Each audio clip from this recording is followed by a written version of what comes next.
वैदिक कालीन शिक्षा व्यवस्था के संदर्भ में आज हम लोग अध्ययन करेंगे। वैदिक कालीन शिक्षा व्यवस्था किस प्रकार की थी।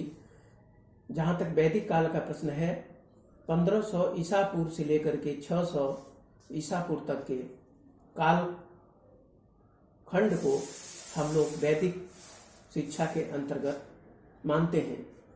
वैदिक कालीन शिक्षा व्यवस्था के प्रमुख उद्देश्यों का जहाँ तक संदर्भ है, वैदिक कालीन शिक्षा व्यवस्था का प्रमुख उद्देश्य ईश्वर भक्ति तथा धार्मिकता। वैदिक काल में धर्म का जीवन में महत्वपूर्ण स्थान था। शिक्षा का सर्वप्रमुख ध्येय धार्मिक भावना का विकास करना था। मानव जीवन का अंतिम लक्ष्य मुक्ति या मोक्ष की प्राप्ति था। गीता में भगवान श्री कृष्ण ने कहा है, सा विद्या या विमुक्तये, अर्थात विद्या वह है जो मोक्ष प्रदान करे। शिक्षा का उद्देश्य जीवन मूल्यों अर्थात सत्यम, शिवम और सुंदरम की धारणा का विकास करना था।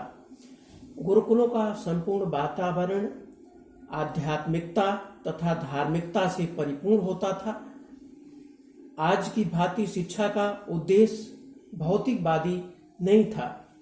उपनिषद कालीन शिक्षा व्यवस्था आत्मज्ञान और ब्रह्म ज्ञान पर आधारित थी।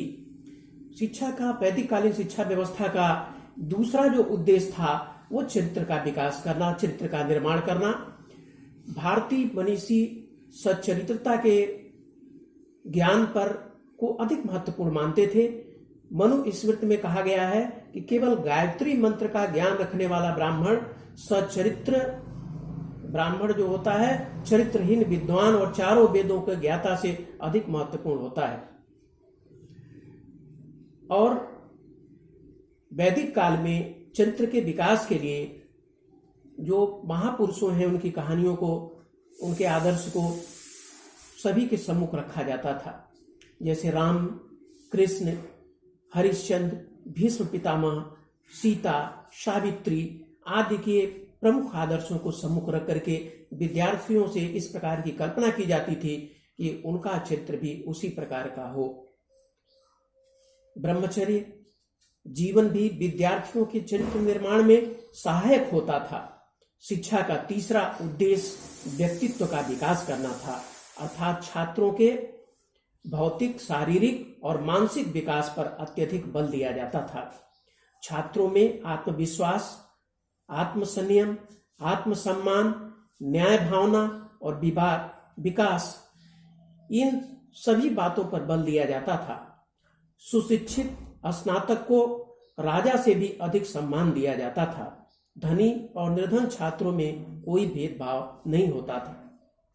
वैदिक काल में समय समय पर गोष्ठियों का आयोजन, सेमिनारों का आयोजन, वाद विवाद प्रतियोगिता इसका आयोजन किया जाता था ताकि ब्रह्मचारी अच्छे वक्ता बन सके और उनमें आत्मविश्वास की भावना का विकास हो सके। शिक्षा का एक अन्य उद्देश्य था सच्चे नागरिक और उनमें कर्तव्य बोध का होना।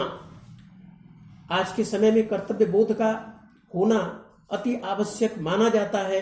इसी कारण से प्राचीन कालीन शिक्षा व्यवस्था का अनुसरण करना आज के समय में आवश्यक माना गया है। इसमें इस काल में अतिथि देवो भव की परंपरा काफी की भावना का विकास हुआ। अतिथि देवो भव, अतिथि ही देवताओं के समतुल्य माना जाता है। परोपकार का उत्कृष्ट तथा परिपीड़न को हेय दृष्टि से देखा जाता था। शिक्षा के अंत में गुरु अपने शिष्य को अतिथि सत्कार, दीन दुखियों की सहायता, समाज सेवा और परोपकार करने का उपदेश देता था। जहाँ तक शिक्षा के एक अन्य उद्देश्य का प्रश्न है, विद्यार्थियों में उसकी रुचि के अनुसार सामाजिक कौशलों का विकास करना इसका एक अन्य उद्देश्य हुआ करता था। आजकल सामाजिक दक्षता पर विशेष बल दिया जा रहा है। कौशल के विकास में आज सरकार महत्वपूर्ण भूमिका निभा रही है, उसी प्रकार से वैदिक कालीन शिक्षा व्यवस्था में भी लोगों के सामाजिक कौशलों का विकास प्रमुखता के साथ किया जाता था।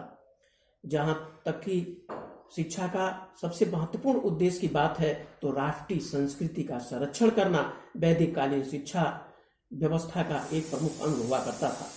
इसमें अपने सामाजिक दायित्वों का निर्वहन करना महत्वपूर्ण था और इसके अंतर्गत 3 ऋणों से ऋण होना महत्वपूर्ण था, जिसमें देव ऋण, पितृऋण और ऋषि ऋण महत्वपूर्ण थे।